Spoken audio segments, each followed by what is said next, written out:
Alors aujourd'hui, on va parler du bouddhisme, du point de départ du bouddhisme. Vous avez vu la capsule précédente qui parle d'agiographie, de la fabulation autour de la vie d'un personnage. Alors, on va commencer avec notre premier personnage inspirateur de religion qui s'appelle Siddhartha Gautama Shakyamuni. Ça, c'est son nom de naissance. Et c'est le nom qu'on donne dans le fond à ceux qui naissent dans cette caste-là, parce qu'on se rappelle qu'il naît dans le nord de l'Inde. Alors, Shakyamuni naît dans le nord de l'Inde.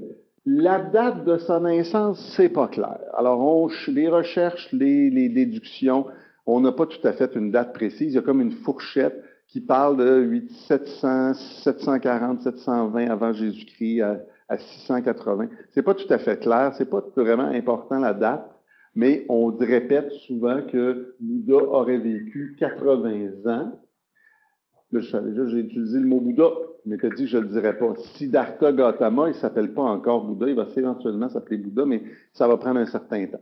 Alors, il naît dans une caste des Kshatriyas. Alors, quand vous allez voir les castes indiennes un petit peu plus tard, vous allez comprendre ce qu'est un Kshatriya.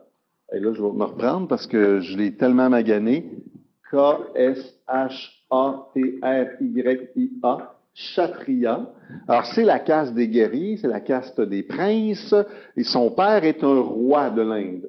Alors, c'est un roi, il y a un royaume, et il est très puissant dans la région dans laquelle Siddhartha vient au monde. Et, chose intéressante, alors, je vous l'ai dit là, dans la capsule précédente, faites attention, ce que je dis, la vérité, c'est pas toujours tout à fait clair.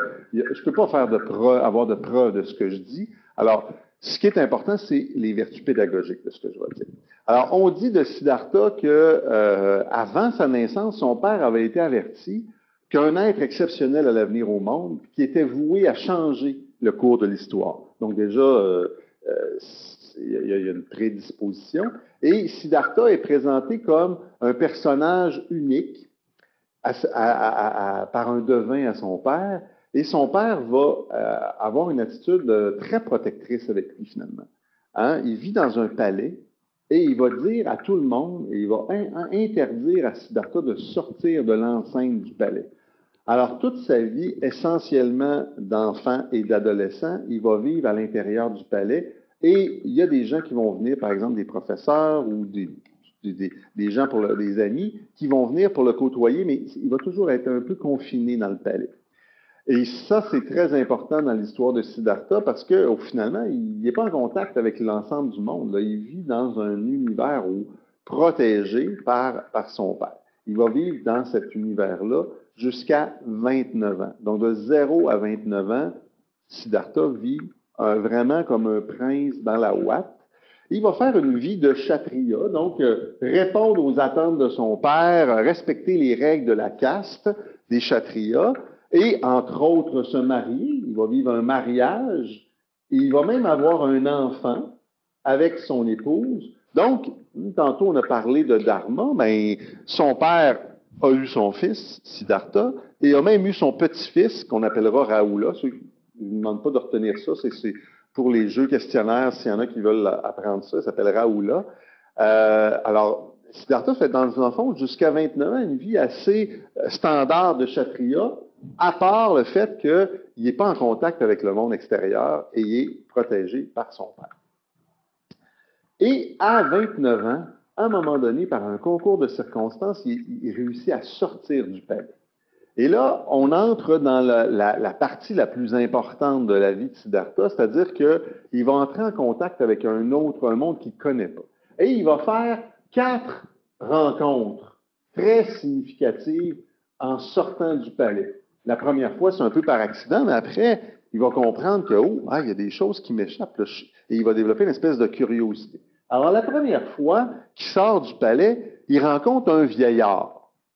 Croyez-le ou non, Siddhartha, dans ses 29 premières années, avait jamais rencontré de vieillard. Il ne pouvait pas s'imaginer ce que ça donnait quelqu'un qui est très vieux. Alors, un vieillard. Donc, il est mis pour la première fois en contact avec la vieillesse. Le fait que on perd nos moyens physiques, à la limite que notre corps est en perdition. Alors, évidemment, ça pique sa curiosité. Puis, y a-t-il d'autres choses que je ne sais pas? Alors, il ressort une autre fois, et à ce moment-là, il rencontre un malade. Il n'a jamais vu, encore une fois, c'est assez surprenant, mais j'ai dit, soyez pas trop préoccupés par la vraisemblance de ce que je dis. Il rencontre un malade, et le malade, c'est quelqu'un qui passe sur un brancard, puis il a l'air de se plaindre, puis il souffre, tout ça. Bien, Siddhartha n'avait jamais vu ça. Quelqu'un souffrir à ce point-là, la maladie. Il n'avait jamais expérimenté ça lui-même, puis il n'avait jamais rencontré de malade. Quand même une vie assez unique. Et cherche encore, puis il a réussi encore une fois à sortir du palais. Et là, il rencontre un mort. En fait, il ne rencontre pas un mort, il rencontre un corbillard, pose des questions, puis il se rend compte que c'est quelqu'un qu'on amène à son dernier repos. Puis en posant la question, il se rend compte que la personne est morte. Il n'avait jamais rencontré de mort. Il ne connaissait pas l'existence de la mort. Donc, en 3 visites, les 3 premières, il prend connaissance de la vieillesse, de la maladie et de la mort.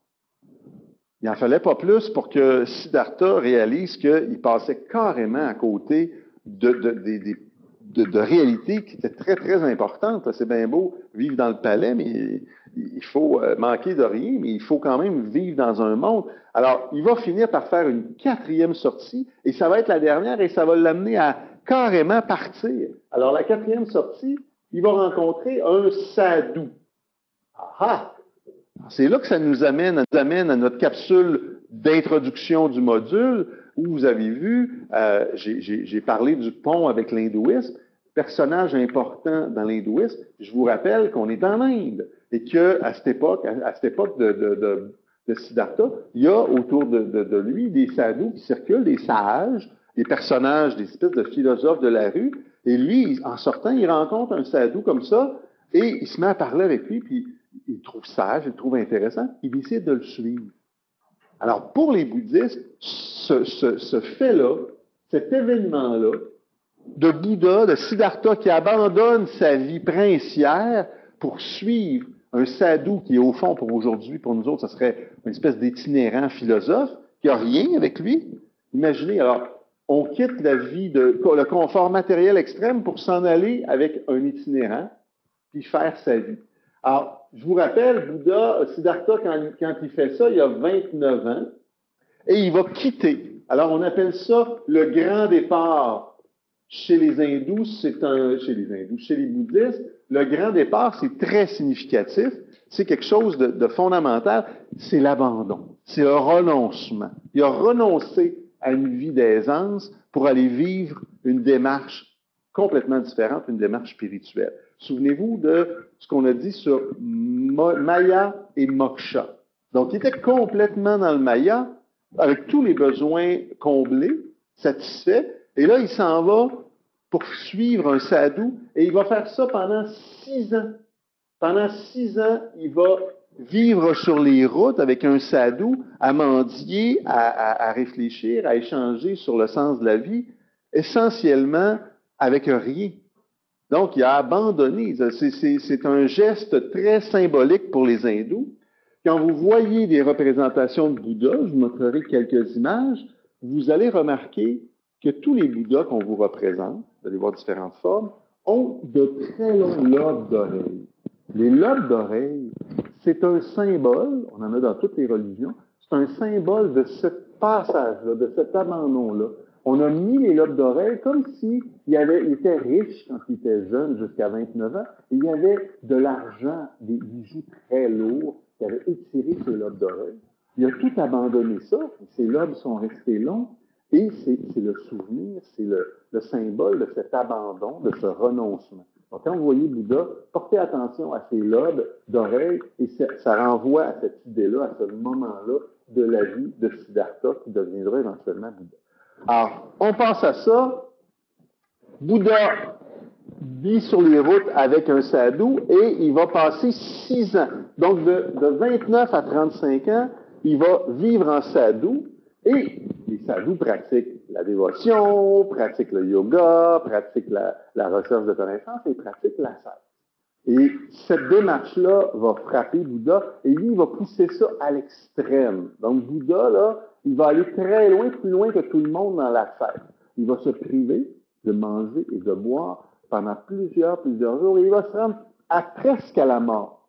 Alors, je vous montrerai les images de Bouddha où vous allez voir un Bouddha squelettique, carrément, là, presque mort, rachitique. Et c'est l'ascèse extrême. Alors, Bouddha a vécu l'ascèse extrême jusqu'à presque mourir. Et là, dans l'histoire, ce qu'on dit, c'est que Bouddha il a fini par accepter un petit bout de pain puis un verre d'eau d'une femme qui passait. Il a un peu repris des forces et des esprits. Puis là, symboliquement, c'est très fort parce qu'on dit, écoute, Bouddha, là, quand on y pense un peu, il est parti de l'extrême aisance, un prince dans un palais qui est protégé et qui n'a aucun besoin à combler, à l'extrême privation, hein, aux deux pôles, là, l'extrême aisance à l'extrême privation, et il a comme réalisé qu'il ne trouverait pas le sens de la vie comme ça. Ce ne serait pas ni dans l'un ni dans l'autre que se trouverait la vérité de la vie. Et c'est à ce moment-là qu'on parle de ce qu'on appelle la voie du milieu, la voie médiane. Et le bouddhisme parle beaucoup de ça, la voie du milieu. Trouver un chemin intermédiaire, pas un chemin extrême, pas dans les positions absolues, un chemin juste et médian. Alors, Bouddha va appliquer ça toute sa vie. À partir de ce moment-là, il reprend les forces, refait un peu de vigueur et simplement, il va s'asseoir sous un arbre et il va méditer. Alors, dans l'imaginaire, la symbolique du bouddhisme, Bouddha sous un arbre qui médite, c'est fondamental parce que c'est comme ça que ça se passe, l'accès à le passage de Siddhartha, je dis Bouddha, mais Siddhartha à Bouddha. Parce que pendant 49 jours, il va méditer sous un arbre, puis après 49 jours, il va atteindre ce qu'on appelle l'éveil. OK, j'ai compris. J'ai atteint l'éveil. Et Bouddha, au fond, ça veut dire éveillé. C'est le personnage qui a atteint l'éveil. Donc, Siddhartha, après 49 jours de méditation, sous un arbre, qu'on appelle l'arbre de Bodhi, ben, il va atteindre l'éveil et il va devenir Bouddha. Et là, Bouddha, à partir de ce moment-là, on parle de Bouddha, et Bouddha, il va se contenter pour le restant de sa vie, donc on parle de 35-36 ans jusqu'à 80 ans, à enseigner. Finalement, c'est ça qui fait Bouddha. Il va enseigner. Il se considère comme un enseignant. Attention, on le dit, on le dira, on le répétera, Bouddha n'est pas un Dieu, ne veut pas être considéré comme Dieu, ne croit pas qu'il existe un Dieu. Et tout ce qu'il dit, c'est moi, je vous offre mon cheminement. Voici comment on peut cheminer. Je suis un enseignant. Alors, pendant 45 ans, ni plus ni moins, il va transmettre, on dit, encore une fois, on n'a pas besoin que ça soit vérifié et vrai, on dit qu'il aurait transmis 80 000 enseignements en 45 ans. C'est du stock, là. 80 000 enseignements, et que ses disciples, parce que souvenez-vous, quand on a parlé des sadhus, Bouddha avait autour de lui des gens qui l'écoutaient, qui buvaient ses paroles, qui enregistraient ce qu'il disait, qui répétaient, etc. Il y avait un certain nombre de disciples. Ces disciples sont partis avec ça. À partir du moment où Bouddha disparaît, ben, on va avoir des centaines de personnes qui se disent ses disciples, qui vont partir avec son message et qui vont en faire toutes sortes de choses. Dans une prochaine capsule, on va voir qu'est-ce qui est arrivé du bouddhisme après la disparition de Bouddha. On parle jamais de la mort de Bouddha, on dit Bouddha s'éteint. Donc, tout simplement, Bouddha arrête d'être présent aux autres et tout ce qu'on a maintenant, c'est son message. C'est important de retenir Bouddha, ce n'est pas un dieu, c'est un enseignant.